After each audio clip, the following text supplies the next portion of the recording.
Audio Jungle.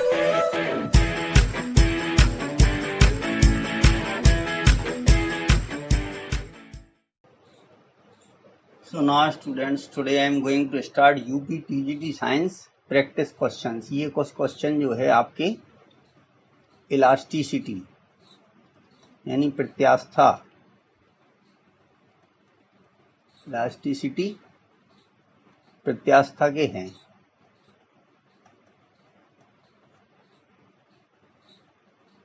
ठीक है, अब देखिए इसमें पहला क्वेश्चन क्या है कि दो तार A तथा B समान धातु के बने हैं।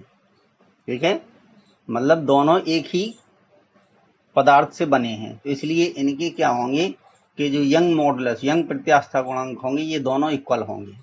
ठीक है, उनकी लंबाइयों का अनुपात यानी उनकी जो प्रारंभिक लंबाई है L1/L2 = 1/2। यदि दोनों समान बल से खींचे जाते हैं तो देखिए फोर्स का रेशियो जो है 1 होगा, F1 = F2 या F1/F2 = 1। उनकी लंबाइयों में बढ़ोतरी यानी उनकी लंबाइयों में जो इंक्रीमेंट होता है, इंक्रीज होती है, उसका रेशियो हमें फाइंड करना है L1/L2। ठीक है, तो देखिए ये फॉर्मूला अब इससे जो है अपन निकाल लेंगे। ये फॉर्मूला है mgl/πr²L। ठीक है, तो mg की जगह पे f लिख दीजिए क्योंकि उसमें फोर्स कह रहा है, तो FL/, ठीक है, πr²/L। स्मॉल l जो है उसकी लंबाई में वृद्धि है। तो अब देखिए फॉर्मूला क्या बन जाएगा कि F1/L1 = अब पाई आई हटा देंगे क्योंकि दोनों तरफ से कैंसिल हो जाएगा, तो r²L1 = F2L2 upon r2² L2। ठीक है, अब हमें चाहिए क्या है L1/L2, ये स्मॉल L1/L2 चाहिए। ठीक है, तो देखिए क्या करेंगे, ये हो जाएगा कि L1 क्रॉस मल्टीप्लिकेशन करके L1/L2। ठीक है, ये L1 इधर आ गया। ठीक है, तो L1/L2 बराबर क्या हो गया, F1L1। ठीक है, इंटू r2²। ठीक है, क्योंकि इस L1 को हम यहाँ ले गए। ठीक है, तो इधर वाले यहीं रहेंगे, ये वाले इधर आ जाएंगे। अपॉन में क्या हो जाएगा F2L2 और r1²। ठीक है, अब देखिए F1 और F2 बराबर हैं। ठीक है, ऊपर लिखा हुआ है, तो अब L1/L2 की वैल्यू रख दीजिए, तो L1/L2 की वैल्यू 1/2 है, तो ये 1/2 हो गई। अब R2/R1, तो R1/R2 की वैल्यू 2/1 दी गई है। ठीक है, तो यहाँ पे अगर हम चाहें तो R2/R1 की वैल्यू क्या हो जाएगी, 1/2 हो जाएगी। तो ये 1/2 यहाँ लिख देंगे और इसका स्क्वायर आ जाएगा। ठीक है, तो ये 1/8 आ गया, तो 1:8 आंसर हो जाएगा। L1/L2 क्या होगा, 1:8 इसका आंसर आ जाएगा। ठीक है, तो ऑप्शन सी इसका करेक्ट हो जाएगा। दूसरा क्या है, देखिए एक प्रत्यास्थ पदार्थ का यंग प्रत्यास्था गुणांक y है, इसे s प्रतिबल से खींचा जाता है। प्रतिबल को यहाँ पर रिप्रेजेंट किया गया s। इसमें संचित प्रति एकांक प्रत्यास्थ ऊर्जा, तो देखिए संचित जो प्रति एकांक ऊर्जा प्रति एकांक, ठीक है, यहाँ पे आयतन हमने लिख दिया। ठीक है, तो ऊर्जा प्रति एकांक प्रत्यास्थ। ठीक है, तो प्रत्यास्थ कर दीजिएगा आयतन की जगह पे, तो 1/2 प्रतिबल इंटू विकृति होता है। अब y बराबर प्रतिबल बटे विकृति या स्ट्रेस अपॉन स्ट्रेन, तो यहाँ से अगर हम विकृति, क्योंकि हमें विकृति कहीं नहीं चाहिए, जो ये आंसर आ रहे हैं इसमें विकृति जो है कहीं नहीं चाहिए। ठीक है, तो विकृति = S/Y आ जाएगा। तो देखिए ये वैल्यू उठा करके यहाँ रख दी S/Y, इनका मल्टीप्लाई कर देंगे तो 1/2 S²/Y आ जाएगा। तो ये ऑप्शन जो है सी इसका करेक्ट हो जाएगा। ये पहले से लिख रखा है। ठीक है, जब एक साथ बहुत सारे फंक्शन चलते हैं तो पेन चलने में प्रॉब्लम होती है, इसलिए पहले से लिख देते हैं, और कोई बात नहीं है। थर्ड में क्या है, देखिए ये अच्छा क्वेश्चन है कि पानी का संपीड़न, ठीक है, तो ये संपीड़न गुणांक होता है के, ठीक है, संपीड़न गुणांक के होता है। यहाँ पे देखिए हमने लिख भी रखा कि आयतन प्रत्यास्था गुणांक के व्युत्क्रम को संपीड़न गुणांक या संकुचन मापांक कहते हैं। के बराबर 1/बीटा, और बीटा जो है वो आयतन प्रत्यास्था गुणांक है, पीवी अपॉन डेल्टा वी होता है। तो देखिए पानी का संपीड़न इतने वायुमंडलीय दाब है, इसके 100 सेंटीमीटर क्यूब आयतन में कितनी कमी होगी, यानी डेल्टा वी हमें फाइंड करना है। यदि 100 वायुमंडलीय दाब लगाया जाए तो देखिए के की वैल्यू, वी की, डेल्टा वी हमें फाइंड करना है, पी 100 ATM, ठीक है। तो ये सब उठा करके यहाँ पर देखिए बीटा बराबर P V upon delta D और के बराबर 1/बीटा, तो के की वैल्यू इसको रिवर्स कर देंगे तो ये आ जाएगी। तो यहाँ से डेल्टा बी बराबर के इंटू पी इंटू बी आ गया, तो अब के की वैल्यू रख दीजिए। तो देखिए के की वैल्यू कितनी है, 4 इंटू 10⁻⁻⁵, ये, ठीक है। पी कितना है, 100 है, 100 ATM है, ठीक है। और ये कितना दिया है, वॉल्यूम दिया गया 100 सेंटीमीटर क्यूब। तो इसको बदलने की जरूरत इसलिए नहीं है क्योंकि ये देखिए एटीएम इनवर्स में दिया, ये एटीएम में दिया, तो एटीएम इनवर्स से एटीएम जब इनका मल्टीप्लाई करेंगे तो कैंसिल हो जाएगा, तो आंसर जो है वो सेंटीमीटर क्यूब में ही आएगा। घन सेंटीमीटर और सेंटीमीटर क्यूब दोनों एक ही चीज है। तो अब देखिए यहाँ पे 4 जीरो है, ठीक है, तो 10⁻⁻5 में से 4 कम हो गए, तो कितना आ गया, 4 इंटू 10⁻⁻1, ये आ गया। तो 4 इंटू 10⁻⁻1 को लिख सकते 0.4, ठीक है, इतने सेंटीमीटर क्यूब आ जाएगा, ठीक है। तो ये इसका ऑप्शन ए जो है वो करेक्ट हो जाएगा। क्या निम्नलिखित 4 तार एक ही पदार्थ से बने हैं, देखिए अच्छा क्वेश्चन है। अब देखो चारों पदार्थ एक ही तार से बने, यदि सभी पर समान तनाव लगाया जाए तो किसमें सबसे अधिक प्रसार होगा, यानी लंबाई में वृद्धि किसमें ज्यादा होगी, वो हमें फाइंड करना है, ठीक है। तो देखिए व्यास दिया और उसका रेडियस निकालेंगे तो उससे कोई फर्क नहीं पड़ता है। अब देखिए y बराबर FL upon pi R square L होता है, ठीक है। अब यहाँ पर देखिए एक ही पदार्थ से बने हैं तो y कांस्टेंट हो गया, ठीक है। तो देखिए हमने लिख दिया y, एक ही पदार्थ के बने तो y कांस्टेंट होगा, समान बल लगा है तो F कांस्टेंट होगा, तो यहाँ से FL हटा दीजिए, पाई भी कांस्टेंट है, तो बचा क्या, L upon R square L is equal to constant, ठीक है। अब तो L प्रोपोर्शनल, क्योंकि हमें स्मॉल l फाइंड करना है, L अपॉन आर स्क्वायर, या इसी को लिख सकते हैं L अपॉन डी स्क्वायर, बस। तो अब इसी के हिसाब से इसमें करते जाइए। अब देखिए पहले वाले में क्या है, L प्रोपोर्शनल, L 100 सेंटीमीटर है और ये मिलीमीटर में था, तो इसको हमने सेंटीमीटर में बना दिया, तो 1000 आ गया पहले वाले का। दूसरे वाले का क्या होगा, ये आ जाएगा। अब यहाँ पे कितना दिया, तार की लंबाई 200 है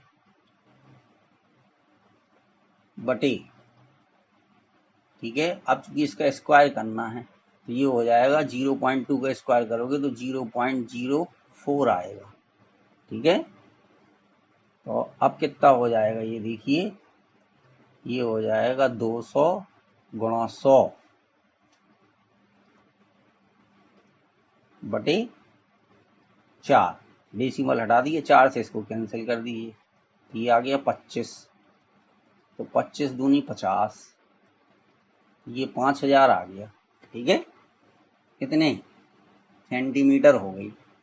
अच्छा अब थर्ड वाले का ऐसे ही निकाल लीजिए,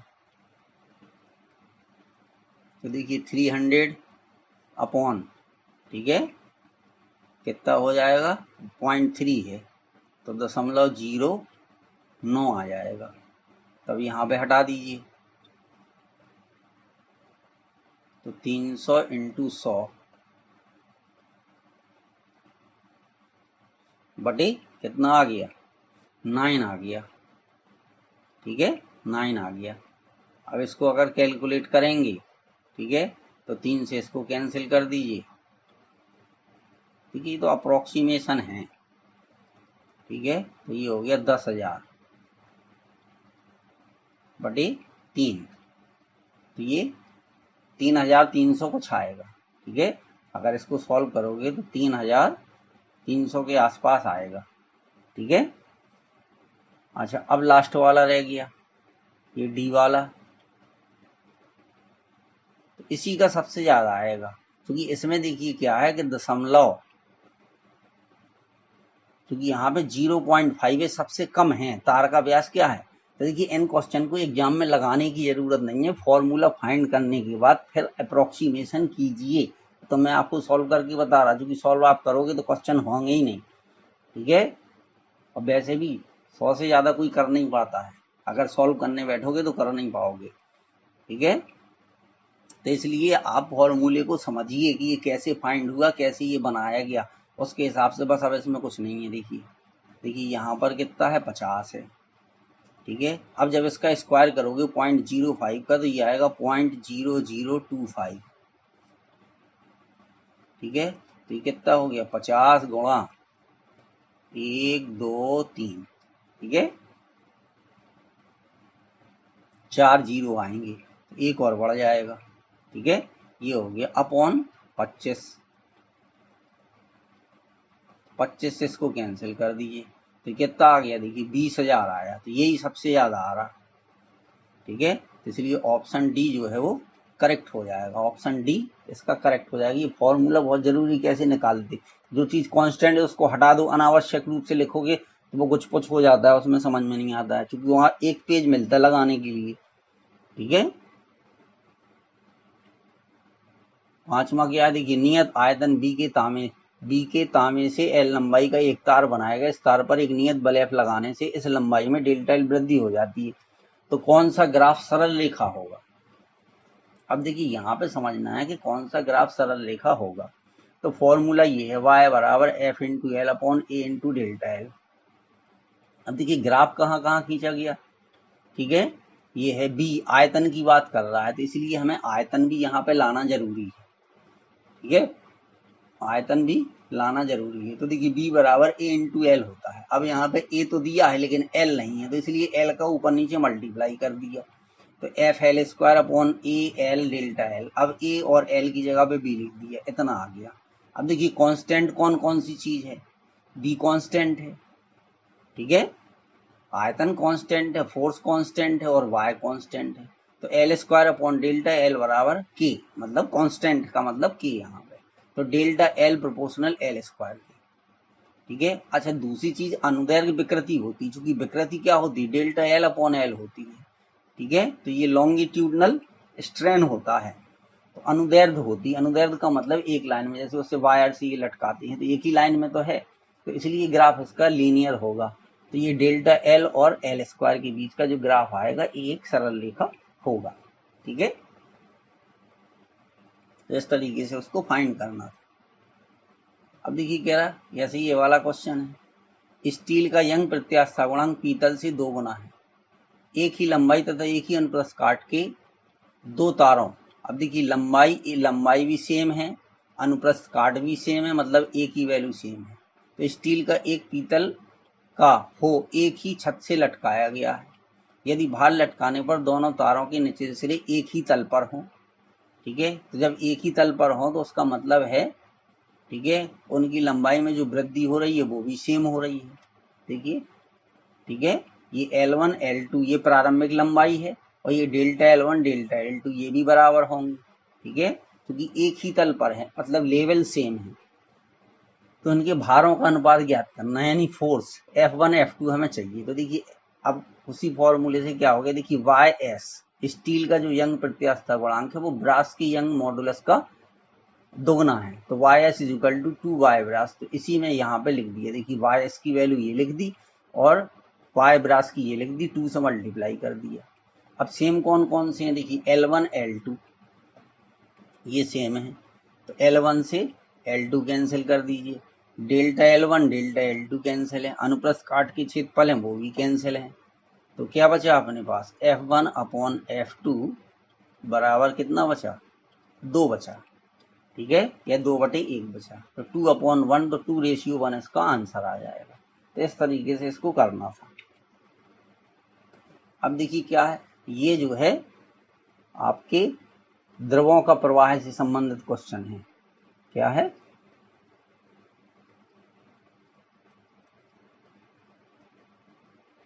द्रवों का प्रवाह,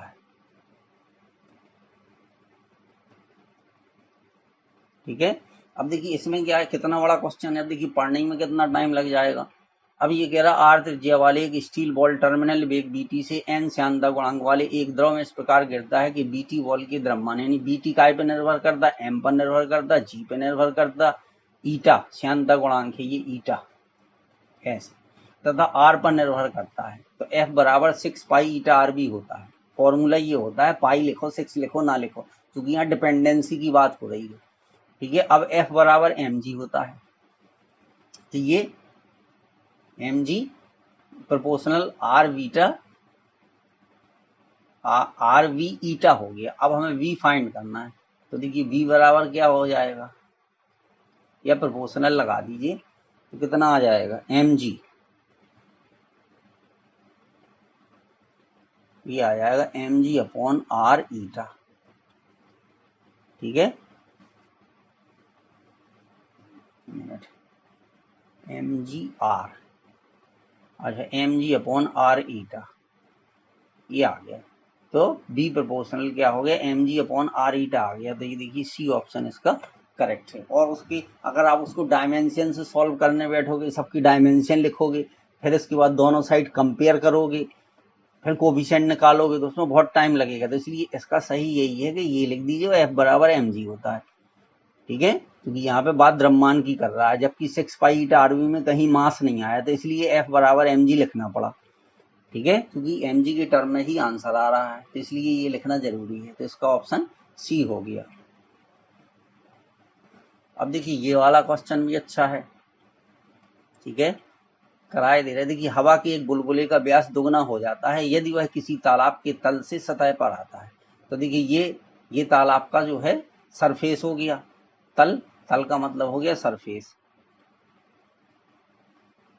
तल, तली में। ठीक है, तली में मतलब बॉटम में, तल का मतलब बॉटम हो गया है। परंतु तापमान नियत रहता है। अब देखिए जब तापमान नियत रहेगा तो वाइल लॉ अप्लाई होगा, P1 V1 is equal to P2 V2। ठीक है, अच्छा यदि बैरोमीटर का पाठ्यांक सतह पर, अब देखिए सतह पर यहाँ पर जो बैरोमीटर का पाठ्यांक है वो h मीटर है यहाँ पर। ठीक है, कितना है, h मीटर है। तो तालाब की गहराई है, अब तालाब की गहराई हमें मानना, तो तालाब की गहराई को कैपिटल H से हमने रिप्रेजेंट कर दिया। अब देखिए यहाँ पर जो नीचे यहाँ पे प्रेशर लगेगा, ठीक है, तो तली पर भी होगा और सरफेस के कारण होगा। ठीक है, तो ये एच रो जी हो गया, ये यहाँ पर हो गया सरफेस पर, और एच एच रो जी, तो वाटर की जो डेंसिटी होती है 1 होती है, इसलिए यहाँ पर 1 लिखा गया है एच डी जी। और देखिए P1 V1, तो ये वो पहले पूरी वैल्यू जो है P1 की हो गई, यानी टोटल प्रेशर आ गया 4/3 पाई आर क्यूब। बाद में P2, ठीक है, 4/3 पाई आर क्यूब, और यहाँ पर P लिखना हम भूल गए। ठीक है, हाँ यहाँ पर भी हमें लिखना था, मल्टीप्लाई में इतना और आ जाएगा एच रो जी। ठीक है, ये एच रो जी हो गया। अब इसको हम सॉल्व कर देंगे। तो अब देखिए 4/3 पाई से 4/3 पाई पहले कैंसिल कर दीजिए। ठीक है, तो यहाँ पर हमें क्या मिल गया, एच रो जी प्लस एच जी। ठीक है, और ये हो गया आर क्यूब बराबर, ये हो गया 8 आर क्यूब और एच रो जी। ठीक है, अब देखिए आर क्यूब से आर क्यूब को कैंसिल कर दीजिए, ये आर क्यूब से ये आर क्यूब कैंसिल हो गए। अब यहाँ पे एच रो जी बचा है, तो यहाँ से जी कॉमन ले लेंगे। ठीक है, यहाँ से जी कॉमन ले लीजिए, तो यहाँ पे बचा एच रो प्लस एच बराबर 8 एच रो जी। तो जी से जी को कैंसिल कर दीजिए। अब देखिए 8 एच रो यहाँ है और 1 एच रो यहाँ है। ठीक है, तो 8 एच रो माइनस एच रो बराबर एच के आ गया।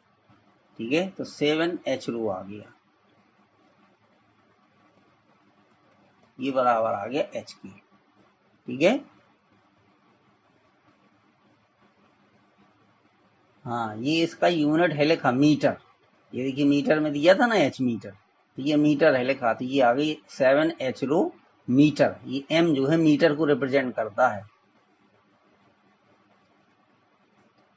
तो ये इसका आंसर हो जाएगा आपका 7 h रो। ठीक है। अब देखिए कह रहे पूर्ण दृढ़ वस्तु के पदार्थ का यंग मापांक होता है। तो अगर वस्तु पूर्णतः दृढ़ है तो उसकी लंबाई में कोई वृद्धि नहीं होगी, यानी उसके लिए डेल्टा एल की वैल्यू 0 हो जाएगी। अब इस फॉर्मूले में डेल्टा एल की जगह अगर 0 रखोगे और 0 से इसको डिवाइड करोगे तो इनफाइनाइट आएगा। ठीक है, इनफाइनाइट आएगा, तो ये इसका ऑप्शन करेक्ट हो जाएगा। तो ये हुक का नियमानुसार बल निम्न के अनुक्रमानुपाती होता है, तो F बराबर के एक्स होता माइनस के एक्स, F प्रोपोर्शनल एक्स हो जाएगा, तो ये इसका 10 का आंसर हो जाएगा। तार का यंग गुणांक निर्भर करता है, तो देखिए तार का जो यंग गुणांक होता है ये तार की पदार्थ पर निर्भर करता है। ठीक है, ये उसका अपना निजी गुण है, तो वो उसके पदार्थ पर निर्भर करता है। प्रत्यास्थ उत्तर प्रभाव किसके लिए अधिकतम होता है? तो देखिए उसकी डेफिनेशन हमने लिखी कि जब किसी वस्तु पर विरूपक बल लगाया जाता है तो उस वस्तु के आकार व आकृति में परिवर्तन दिखाई देता है एवं बल हटा लेने पर उस वस्तु को अपनी वास्तविक स्थिति में आने में समय लगता है थोड़ा सा। ठीक है, तो जैसे रबड़ है, रबड़ को अगर आप खींचोगे, ठीक है, छोड़ दोगे तो तुरंत वापस चली जाती, मतलब उसमें कम समय लगता है। ठीक है, बहुत कम लगता है। तो ऐसा जो है कांच में होता है। ठीक है, इस कांच के लिए सबसे अधिकतम होता है। किसी सतह का किसी द्रव से गीला होना मुख्यतः किसके ऊपर निर्भर करता है? ठीक है, तो ये पृष्ठ तथा द्रव के बीच स्पर्श कोण पर। ठीक है, पृष्ठ तथा द्रव के बीच का जो स्पर्श कोण होता है वो है, देखिए यदि स्पर्श कोण न्यून हो तो द्रव ठोस को भिगोता है, ये हमने लिख दिया हिंट है आपके लिए। यदि स्पर्श कोण न्यून हो तो द्रव ठोस को भिगोता है, अगर न्यून नहीं है तो वो उसको भिगोएगा नहीं। ठीक है, तो देखिए पारा कांच को नहीं भिगोता, जबकि जल कांच को भिगो देता है। ठीक है, तो जल कांच के लिए जो स्पर्श कोण है वो न्यून होता है। ठीक है, और पारा कांच के लिए न्यून नहीं होता है। अब देखिए एक क्वेश्चन ये था कि m द्रव्यमान और एक काट के क्षेत्रफल वाला एक आयताकार ब्लॉक रो घनत्व वाले द्रव में तैर रहा है। यदि इसको साम्यावस्था से थोड़ा ऊर्ध्वाधर विस्थापित कर दिया जाए तो यह t आवर्तकाल से दोलन करता है। साम्यावस्था से थोड़ा ऊर्ध्वाधर विस्थापित कर दिया जाए। ठीक है, तो देखिए मान लीजिए हमने x गहराई तक उसको दबाया या जो भी किया, तो उत्प्लावन बल क्या हो जाएगा? x इंटू ए इंटू रो इंटू जी, ये उत्प्लावन बल हो जाएगा। ठीक है, ये उत्प्लावन बल हो गया। अब उत्प्लावन बल क्या होता है? m इंटू ए, तो यहाँ से एक्सीलरेशन क्या निकला? x ए रो जी अपॉन m। ठीक है, अब देखिए यहाँ पे ए जो है वो कांस्टेंट है, जितना उसमें है, जितने एरिया में वाटर है उतने में रहेगा। डेंसिटी उसकी फिक्स होगी, जी की वैल्यू फिक्स होगी, उसका जो मास है वही रहेगा। ठीक है, आयताकार ब्लॉक, क्योंकि ब्लॉक का अगर उसको हम चाहे जितना आधा डुबो पूरा डुबो या जो भी करें उसके मास में कोई फर्क नहीं आएगा। तो ये सारी चीजें कांस्टेंट है, तो ए प्रोपोर्शनल एक्स है। अब चूंकि ए प्रोपोर्शनल एक्स का मतलब है कि ये सरल आवर्त गति का समीकरण है, और सरल आवर्त गति में जो एक्सीलरेशन होता है वो माइनस ओमेगा स्क्वायर एक्स होता है। ठीक है, तो अब देखिए ए की जो वैल्यू निकली थी, ठीक है, तो ओमेगा बराबर 2 पाई अपॉन टी होता है। ठीक है, ओमेगा बराबर 2 पाई अपॉन टी होता है, तो ये आ गया यहाँ पे ए बराबर माइनस ओमेगा स्क्वायर एक्स, तो ओमेगा स्क्वायर बराबर इतना लिख दिया, ए की वैल्यू रख दी। ठीक है, देखिए ए की वैल्यू एक्स ए रो जी अपॉन एम रख दी, तो एक्स से एक्स दोनों साइड कैंसिल हो गया, तो इतना आ गया। ओमेगा जो है वो 2 पाई अपॉन टी होता है, ओमेगा का स्क्वायर हटाया तो यहाँ पे रूट लगा दिया, तो A P G upon M हो गया, A rho G upon M, sorry P नहीं, A rho G upon M हो गया। ठीक है, तो अब हमें इसमें यही देखना है। ठीक है, तो टी अपॉन 2 पाई की वैल्यू इतनी आ गई। ठीक है, तो अब किसके ऊपर डिपेंड करेगा? चूंकि रो पर डिपेंड करेगा नहीं, चूंकि रो तो कांस्टेंट है। ठीक है, मास भी, तो टी प्रोपोर्शनल, यह आवर्तकाल टी से दोलन करता है, विस्थापित कर दिया जाए तो यह टी आवर्तकाल से दोलन करता है, तो टी प्रोपोर्शनल 1 अपॉन रूट ए के।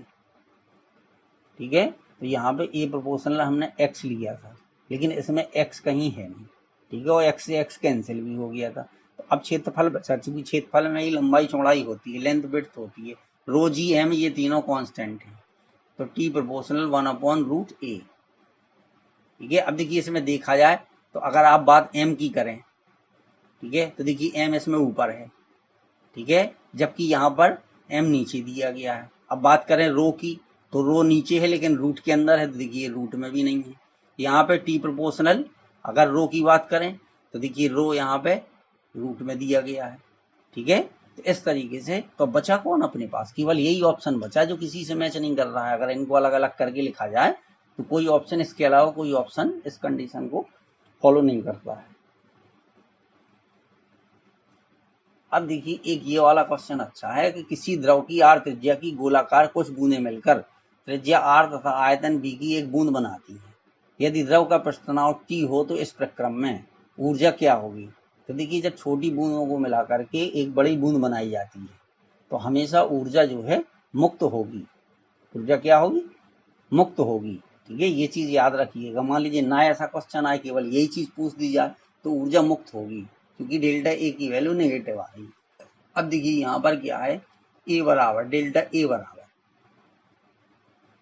ठीक है, क्योंकि बूंद गोलाकार होती है, गोले का पृष्ठीय क्षेत्रफल 4πr² होता है, तो 4πr² माइनस n इंटू, क्योंकि n बूंदें हमने मान ली, ठीक है, कुछ बूंदें लिखा तो n बूंदें मान ली हमने, तो 4πr² हो गया।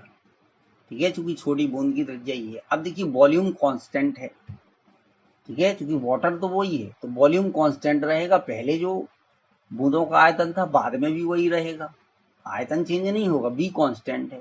तो उससे हमें मदद क्या मिल जाएगी, जब हम आयतन को कांस्टेंट मानेंगे तो n इंटू 4/3 πr³ इसकी जगह हम वॉल्यूम लिख देंगे और इसकी जगह पर भी हम वॉल्यूम लिख देंगे। ठीक है, तो देखिए हमने यहाँ पर ये वैल्यू पुट की डेल्टा ए बराबर, ठीक है, ये केवल आपके समझने के लिए अभी लिखा हुआ है ये। चलिए अब देखिए डेल्टा ए की वैल्यू हमने, अब चूंकि हमें यहाँ पे 4πr² है, एक आर की और कमी, अगर एक आर और यहाँ पे हो जाता तो ये r³ 4/3 πr³ की जगह पे हम v लिख देते, क्योंकि आंसर v के टर्म में आ रहा है, तो इसलिए हमने कैपिटल R से ऊपर नीचे मल्टीप्लाई कर दिया और 3 से मल्टीप्लाई कर दिया। तो अब देखिए 4/3 πr³ की जगह v आ गया, यहाँ 3 बचा, यहाँ r बचा, तो इस तरीके से ही आ गया। 3 भी कॉमन ले लिया तो 1/r माइनस 1/r। ठीक है, तो अब ऊर्जा बराबर या कार्य बराबर टी इंटू डेल्टा ए होता है। ठीक है, टी इंटू डेल्टा ए होता है। अब देखिए ये आर जो है इसकी त्रिज्या बड़ी होगी स्मॉल, एक छोटी बूंद की त्रिज्या से, सॉरी, तो डेल्टा ए की वैल्यू क्या है, नेगेटिव है। ठीक है, तो -3bt 1/r माइनस, अब यहाँ पे चूंकि आंसर में छोटा आर पहले दिया बड़ा आर बाद में दिया, तो इसको हम रिवर्स कर देंगे तो ये माइनस खत्म हो जाएगा, तो 3bt 1/r माइनस 1/r। ठीक है, ये हमारा आंसर आ गया।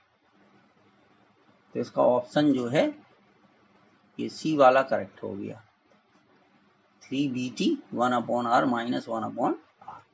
ठीक है, तो इस तरीके से ये क्वेश्चन आपके, ठीक है, 15 क्वेश्चन थे जो आपको